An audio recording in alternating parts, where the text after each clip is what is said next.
Nah, ini merupakan salah satu pertanyaan juga yang sering ditanyain ke gua juga, yaitu kalau misalkan setelah kita investasi, kita harus apa, Bang? Nah, ini pertanyaan juga sering banget nih ditanyain eh, dari penonton YouTube gua gitu kan. Nah, jawaban gua adalah seperti ini.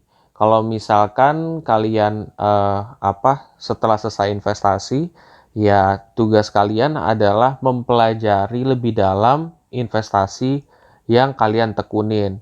Mau itu bentuknya reksadana, mau itu emas, mau itu bentuknya peer-to-peer lending, mau itu bentuknya equity crowdfunding, mau itu bentuknya Bitcoin, Ethereum ya, atau cryptocurrency lain.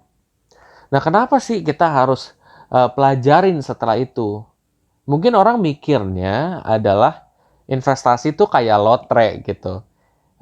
Coba gue coba invest, oh gue lihat nih sore, pagi, malam, hasil gue naik nih, bisa segini. Dan orang banyak kan mungkin yang pemula mengharapkan bahwa gue dapat untung yang gede dalam waktu yang cepat. Nah, kalau misalkan seperti itu pemikirannya, kemungkinan besar kalian akan kecewa karena sebenarnya investasi itu sebenarnya nggak begitu. Investasi itu membutuhkan waktu gitu dan temannya itu waktu. Jadi itu butuh waktu, ada yang tahunan, ada yang uh, beberapa bulan memberikan hasil, tapi biasanya kalaupun instrumen-instrumen yang dalam jangka waktu singkat itu memberikan keuntungan yang uh, ada lah untungnya lah ya, itu biasanya juga untungnya nggak mungkin gede-gede banget gitu loh. Itu jadi yang mesti kalian tahu juga, kecuali dia investasi bodong ya. Kalau investasi bodong percaya, tapi apakah ada nggak sih instrumen yang tiba-tiba bisa naik menjulang tinggi gitu? Ada gitu, tapi itu kan nggak setiap saat gitu. Ada kondisi-kondisi tertentu, ada sebab-sebab tertentu juga. Oleh karena itu, kalau kita sebagai pemula, jangan mengharapkan kita mendapatkan itu. Kita harus lihat tahapnya dulu. Nah, tahapnya itu makanya pelajari dulu investasi itu. Nanti setelah ngerti tentang investasi itu, ya udah kalian tinggal tunggu jangka waktu yang kalian sediain buat investasi itu dicabut untuk berakhir. Entah setahun, 3 tahun, 5 tahun, 10 tahun, seperti itu. Mungkin kalian setelah pelajarin lebih dalam lagi, kalian akan mengerti kenapa gue menganjurkan kalian untuk mempelajari investasi tersebut gitu loh. Bahwa investasi itu pasti akan butuh waktu gitu ya. Seperti itu sobat investor yang setia mendengarkan gue juga.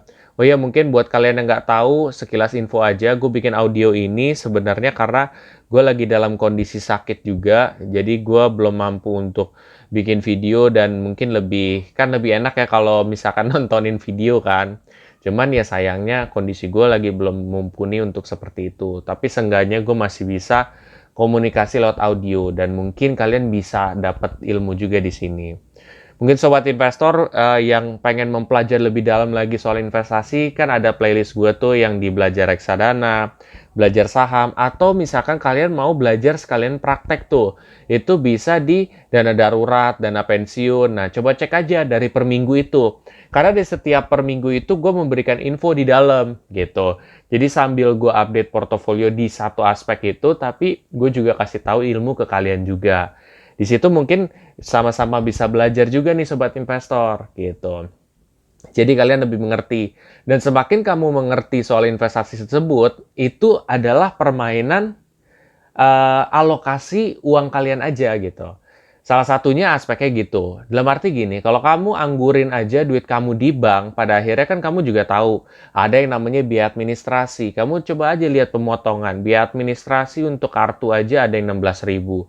16.000 kamu kaliin sama 12, itu aja udah lebih dari 160.000 loh yang kepotong dalam setahun ya. Itu untuk salah satu bank dengan kartunya Gold aja segitu gitu. Coba kalau misalkan platinum itu bisa 20.000 ya. Bisa lebih lagi pemotongannya, bunganya nggak sepadan gitu. Tapi kalau kita taruh di investasi, kita pun turun, ya sebenarnya itu hal yang wajar. Tapi ujung-ujungnya bakal ada kemungkinan untuk naik gitu. Jadi ada perbedaannya gitu loh. Nah pertanyaannya apakah gue tidak membolehkan kalian menaruh di bank?